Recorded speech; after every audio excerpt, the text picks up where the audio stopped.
அனைவருக்கும் வணக்கம். இன்றைக்கி டாபிக் வைகாசி விசாகம். வைகாசி விசாகம்னா ஒரு திருவிழா மட்டும்தானா? முருகனுடைய பிறந்த நாள்னு சொல்கிற நாள் மட்டுமா, இல்லை இதுக்கு ஆழமான அர்த்தம் இருக்கா அப்படின்னு பார்க்கலாம். மனிதன் தன் உள் இருளை உணர ஆரம்பிக்கும் நாள்.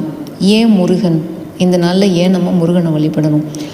ஏன்னா முருகன் என்பது வெறும் உருவம் இல்லை, குழப்பமான மனதை தெளிவாக மாற்றும் விழிப்பு உணர்வு, பயத்தில் இருக்கும் மனிதனை தைரியமாக மாற்றும் ஞான சக்தி, அறியாமையில் வாழும் மனதை உண்மைக்கு திருப்பும் மெய்ஞானம். அதனால தான் அவர் கையில் வேல் இருக்குது.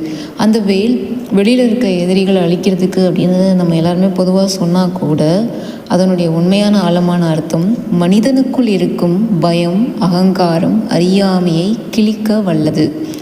அப்படின்னா ஏன் விசாக நட்சத்திரத்தில் முருகன் பிறந்தார்? விசாகம் அப்படிங்கிறதோட அர்த்தம் என்னென்னா, சிதறிய ஆற்றல்களை ஒன்றாக சேரும் அதிர்வு அப்படின்னு சித்தர்கள் சொல்கிறாங்க. மனித மனமும் அப்படித்தான். 1000 ஆசை, குழப்பம், நிறைய எண்ணம், கோபம், இந்த மாதிரி நிறைய மனப்பதிவுகள் லைக் ஜென்ரேஷனாக வர்றது. அந்த சிதறிய மனதை ஒரே ஒளியாக மாற்றும் நாள் தான் வைகாசி விசாகம். அறிவியல் ரீதியாக பார்த்தாலும் அந்த நாளில் வெளியில் வெப்பம் அதிகமாக இருக்கும். சூரியன், பூமி, சந்திரன், இதனுடைய அந்த பிளேசஸ், அந்த பிளானிட்டரி பொசிஷன்ஸ், அதோட அந்த பொசிஷன் வந்து மனிதனுடைய மனதை ஒரு விதமான ஒரு பாதிப்பை கொடுக்கும்.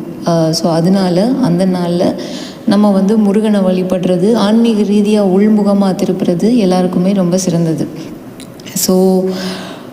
மனித உடலில் பார்த்திங்கன்னா பெரும் பங்கு நீர் தான் இருக்குது. சந்திரன் மற்றும் விண்வெளி காந்த அலை மாற்றங்களை மனித மனநிலையும் உணர்ச்சி அதிர்வலைகள் நம்மளை கண்டிப்பாக பாதிக்கும். ஏன்னா we are made up of water 70%.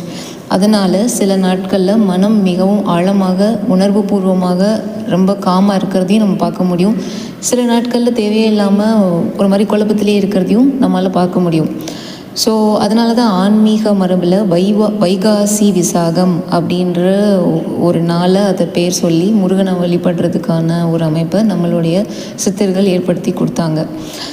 அந்த நாளில் நம்ம மோஸ்ட்லி என்ன செய்யலாம்? சில பேர் விரதம் இருப்பாங்க, சில பேர் கந்த சஷ்டி கவசம், கந்த குரு கவசம், சுப்பிரமணிய புஜங்கம், திருப்புகழ் இதெல்லாம் பாராயணம் பண்ணுவாங்க. சிலர் பால் குடம் எடுத்து பால் அபிஷேகம் செய்வாங்க.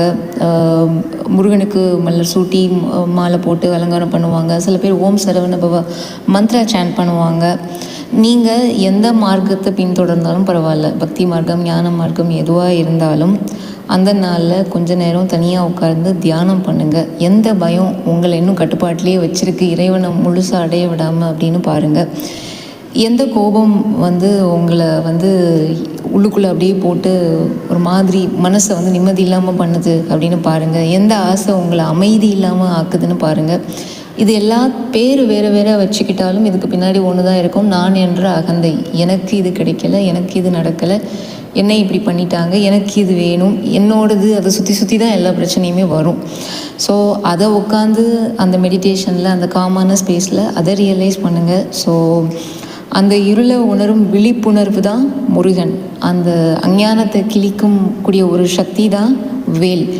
வைகாசி விசாகம் சொல்கிறதுடைய பொருள் இதுதான். முருகன் கோயிலில், மலையில் மட்டும் இல்லை, மனிதன் தன் இருளை உடைத்து ஒளியாக மாறும் அந்த நொடியில்தான் வைகாசி விசாகம் உண்மையிலே நம்ம மனசுக்குள்ளே பிறக்கிறது. முருகன் நம்மளுக்குள்ளே பிறக்கிறார். நம்மளுக்கு இருக்கிற அந்த தெய்வீக சக்தி வெளியில் வரும்.